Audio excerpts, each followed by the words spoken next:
Hello, welcome to your Imperialism lecture, 1750 to 1900. We're going to talk mainly about European imperialism and focus on Britain, France, and we will save American imperialism for another lecture entirely.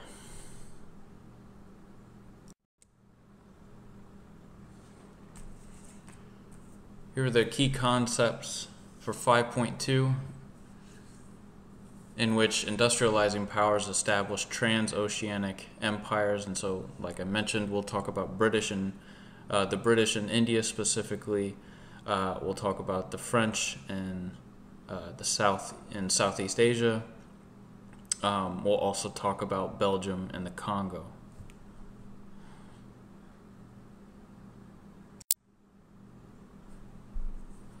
All right, so there's three main characteristics of imperialism that you should keep in mind as we discuss these and as you read in your book. And these three characteristics are capitalism, social Darwinism, and paternalism. All three of these show up that make up a component of imperialism. Capitalism, countries find places for their resources, and we'll talk about the different forms of imperialism, but both private companies and the countries in which those companies existed worked hand in hand, both for gaining access to resources, but also in providing or gaining a new market for products.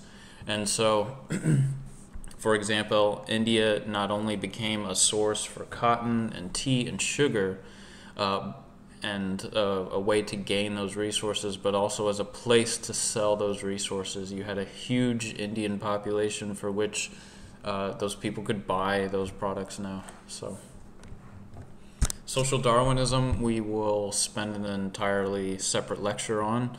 But this is essentially a perversion of Darwin's theories of evolution, which were used to justify racism, of why the Western European white race was superior to other races. Okay, and we'll discuss that, like I said, in a separate lecture. And the idea of paternalism, the prefix to that word, pater, having its etymology for father, you can think of it as having a father or being a father figure to an indigenous population. And so it's taking the disparaging attitude or belittling attitude that indigenous populations are not able to take care of themselves, and so they should be looked after by their colonial rulers, both in educating them and Christianizing them often. And so you can see an example of this is in mission work that is done in colonies.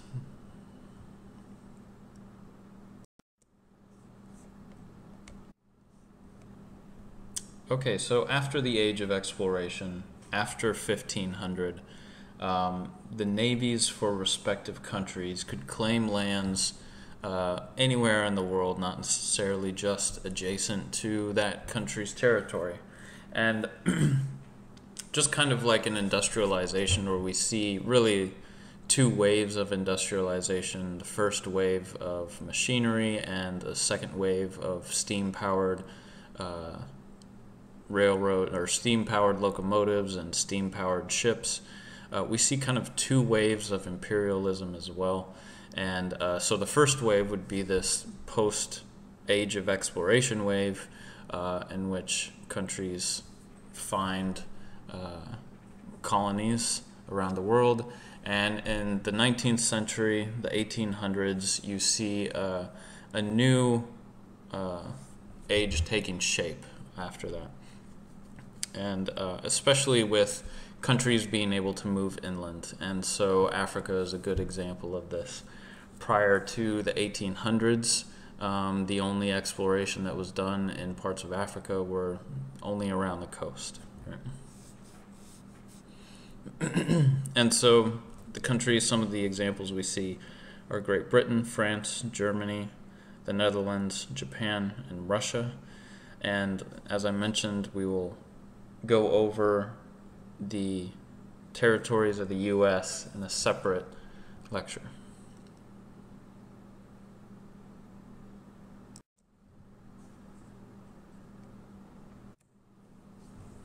So we want to distinguish 4 distinct kinds of imperialism, and that would be colonial imperialism, political, economic, and social/cultural imperialism.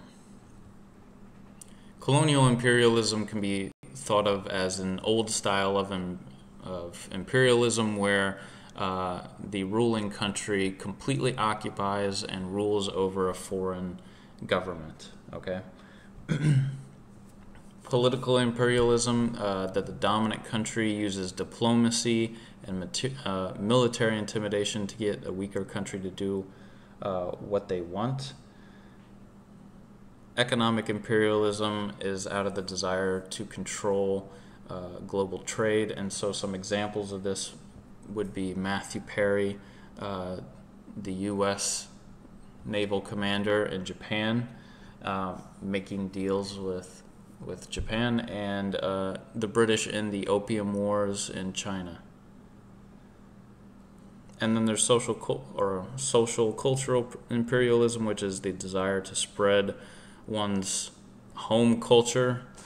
So this could be religion or language or their way of life, and you could see this in British control of Aboriginal territories in Australia and Tanzania, where while there were wars fought between the British military and the Aboriginals, there were some groups that were taken aside and simply tried to be educated in Christianity. You can think of this as the paternalism of imperialism.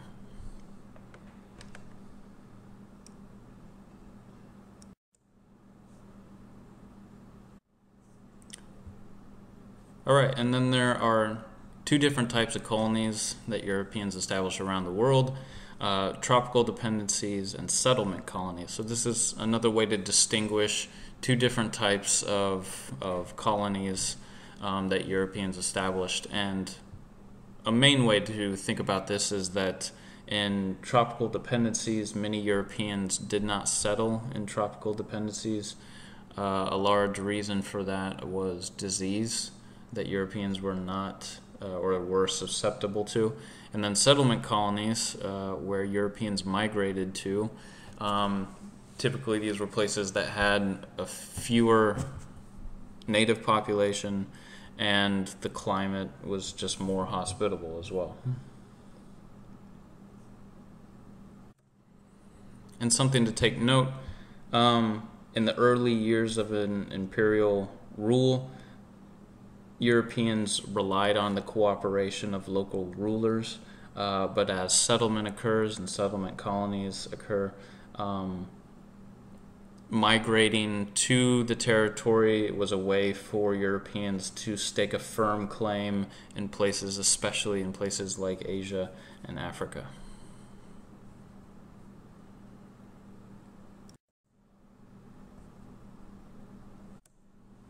Okay, and then something else to note is the differences in the motives for empire building prior to this new wave of imperialism, and how that changed.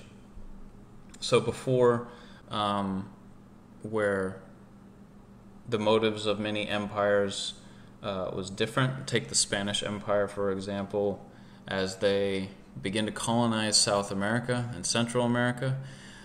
Many of the conquistadors doing so were looking for huge populations, and because they wanted to create encomiendas, right?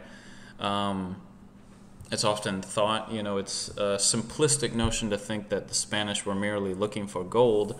Many of the conquistadors were looking to increase their own status and their own wealth. And the way to do that was controlling populations of indigenous South Americans. And so after the Industrial Revolution, The British and other countries were looking for resources they could take back to Britain, manufacture, and produce products, right? They're both looking for raw materials and a population, a new group of consumers to which to sell those materials to.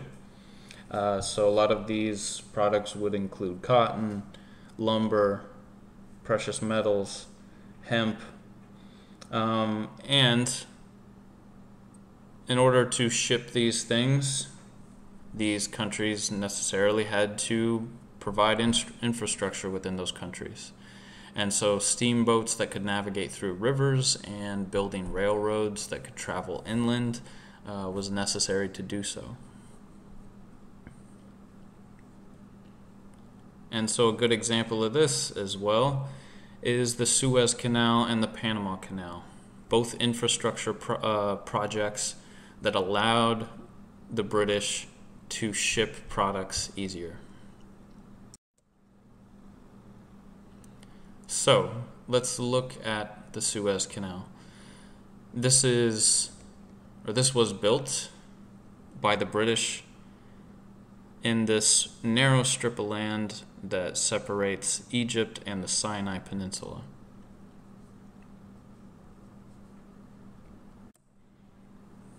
And if you look down at this map in the bottom left-hand corner, prior to the Suez Canal, if the British traveled to India around the south end of Africa, the Cape of Africa, that trip would take more than 12,000 miles to complete. Through the Suez Canal, if they were able to complete the Suez Canal, traveling through the Mediterranean and down through the Red Sea and across over to India, this would essentially almost cut the trip in half, right, to 7,000 miles. And so taking multiple trips back and forth, that makes a big difference, obviously. And the Suez Canal didn't just began to be built in the 1800s. There were times in the ancient era when the canal was attempted to be built, but it was never fully clear and navigable until the 1800s. Also, Napoleon as well contributed to construction of the canal. But at this time, Egypt and the surrounding area were controlled by Muhammad Ali of Egypt, and part of the reason Britain was able to enter into Egypt and take control and have influence is because Muhammad Ali attempted to invade Syria and Anatolia and was defeated, and this allowed the Britons to come in and take control of the area.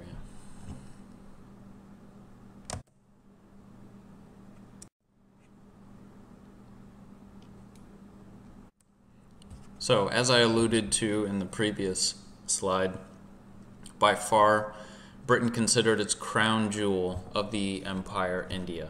This provided by far the greatest amount of wealth for Great Britain, including cotton, tea, sugar, silk. And so to complete this project, there's kind of two divisions of imperial rule, or a distinction in between two periods of British rule in India that we should make, and that's that at one time British rule was completed through what was called company men who hired sepoys, and so there was not exactly direct control over India at that time. We're talking about, of course, this comes at the end of the Mughal Empire, and once the last emperor of Mughal, Aurangzeb, is defeated, this essentially ends the rule of the Mughal Empire in India.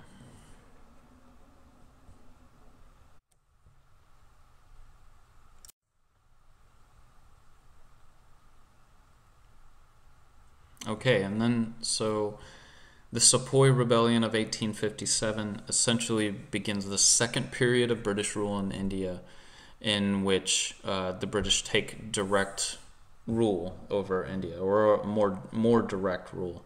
And so what happens in the Sepoy Rebellion, that the British military was instructing both Hindus and Muslims that were part of the military on new weapons, new rifles. And so in order to work this rifle, the person using this rifle had to take the bullet cartridge and tear it off with their teeth and dump the gunpowder into the weapon in order to fire it. Well, because this cartridge had animal fat, both Hindus and Muslims refused. Muslims because the fat came from pigs, and Hindus because they weren't sure if it had come from cows. Okay, both of which, Hindus consider the cow sacred, and Muslims traditionally do not eat pork. And so this sparks this rebellion, and after many deaths, the British essentially take direct control over India.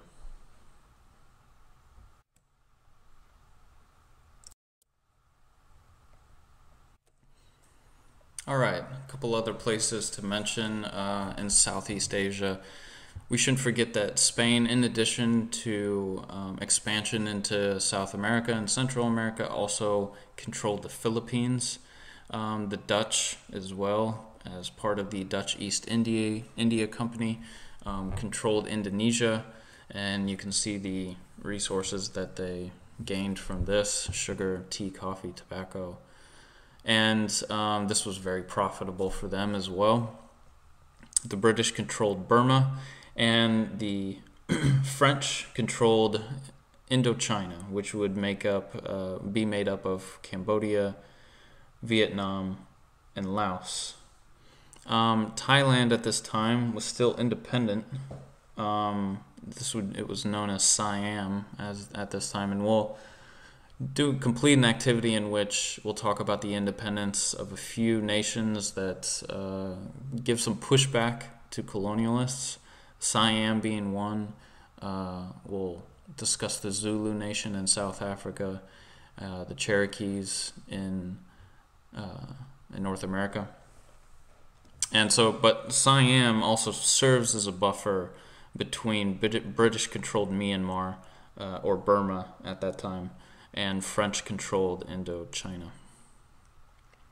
Also, just to connect this into the 20th century, the French control of Indochina will be part of the reason for the spark of the Vietnam War as well.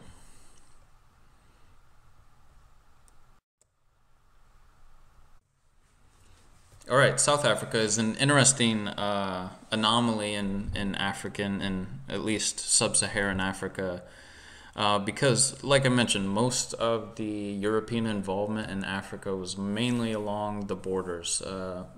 Europeans hardly ever traveled inland. But because South Africa had a more mild climate, the Dutch established a colony there as early as 1652 and colonized and stayed there, settled there as well. But after that, we have Shaka Zulu, who led an 1816 assault against South African states. And he is one of these examples, the Zulu Nation, of providing pushback against settlers. In 1815, the Congress of Vienna in Europe essentially gave control over to the British, who then tried to annex the two Dutch republics. And this is what sparked the Boer War, which pitted the British against the Dutch, who were also known as Afrikaners, with their own unique South African Dutch culture and language, also called Afrikaner. And as a result of the war, the British gained control of South Africa.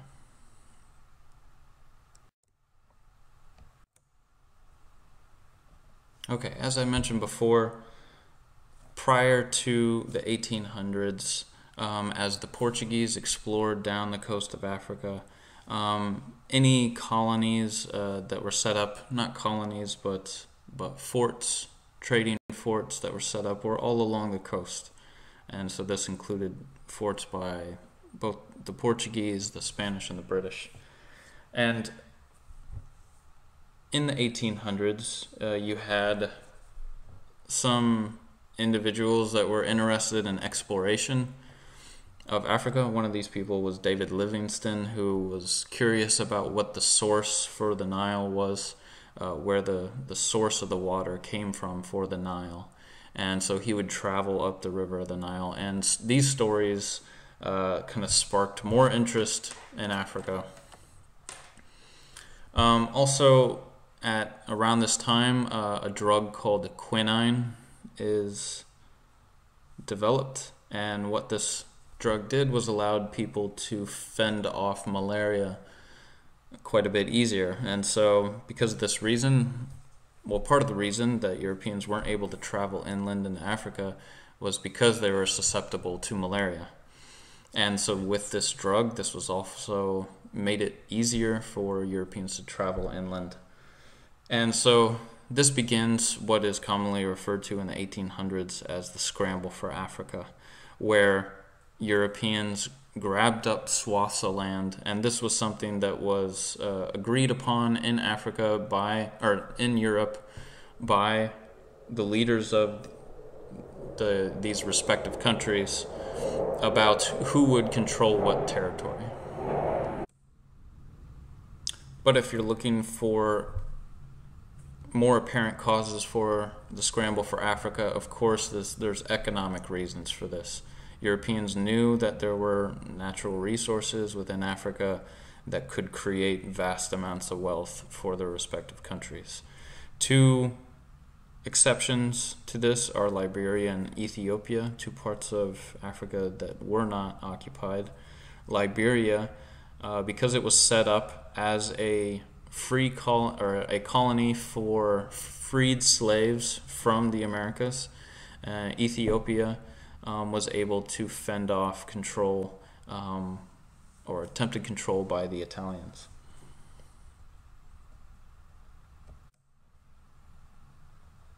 So we are going to spend an entire class period doing an activity involved with this, but I will mention one specific example.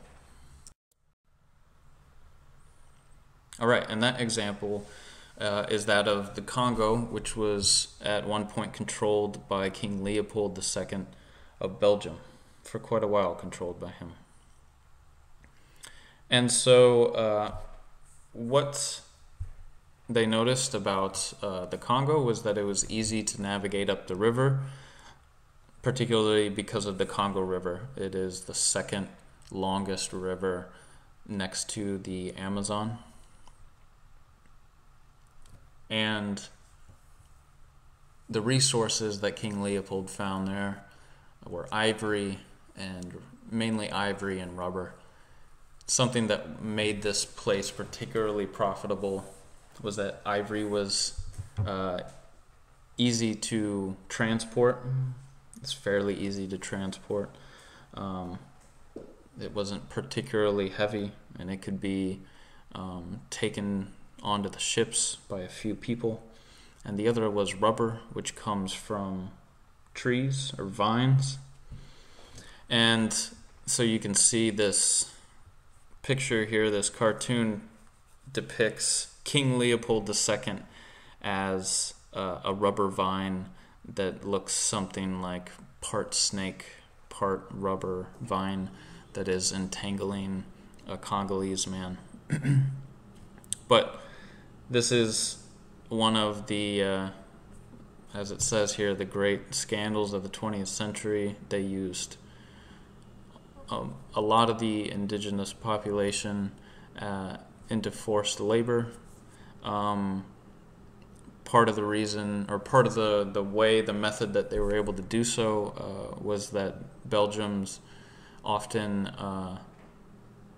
took the wives of men working as hostages and said, go out into the field and collect this rubber and bring it back, and then we will let your wives go. And so as a result of this, it's estimated, there's no hard numbers on exactly how many people died, but it's estimated that 20% of the population was reduced as a result of this. 10 to 13 million people by 1914. If at your time at Stanton or later on you happen to read Joseph Conrad's The Heart of Darkness, it's even though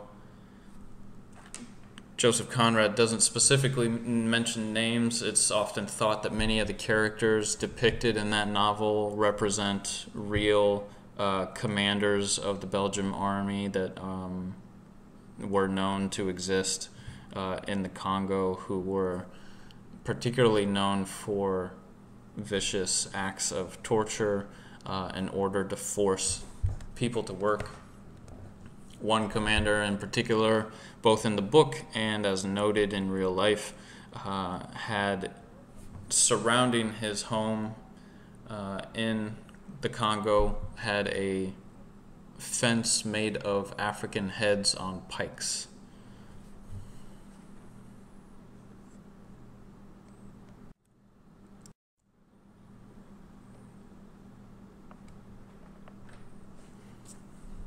All right, so in addition to India, South Africa, the Congo, and what we talked about in Southeast Asia, the British also expanded into Australia, and that includes some of the other smaller Pacific islands, including Samoa, Guam, Tahiti. Most of these places that had fairly small populations of indigenous aboriginals. Tasmania is another example, just south of Australia. Hawaii, because it was more isolated, comes under American control.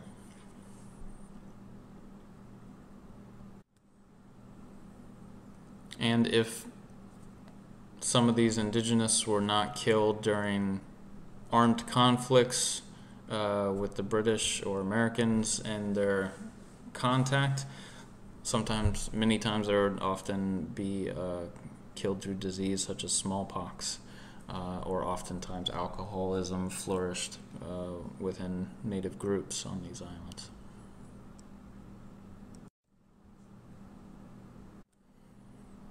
Okay, so this will create essentially a division in the world between those who control empires overseas and those that do not.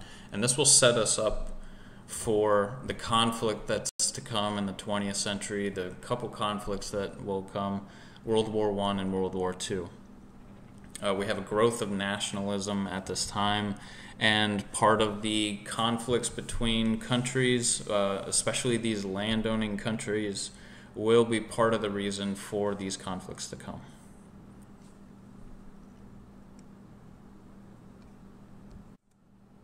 And we should also note that it's not just conflicts among Europeans, but all the way up until the early 1900s, conflicts between both colonizers and their native populations will be a common affair.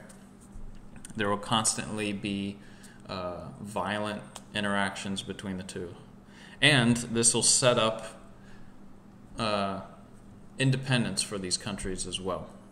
Part of this, at the own doing of these imperialists, they are the ones that set up schools oftentimes, and so many of the people living in these colonized territories become educated, and they become educated often on liberal political ideas, which include independence and control of one's own government.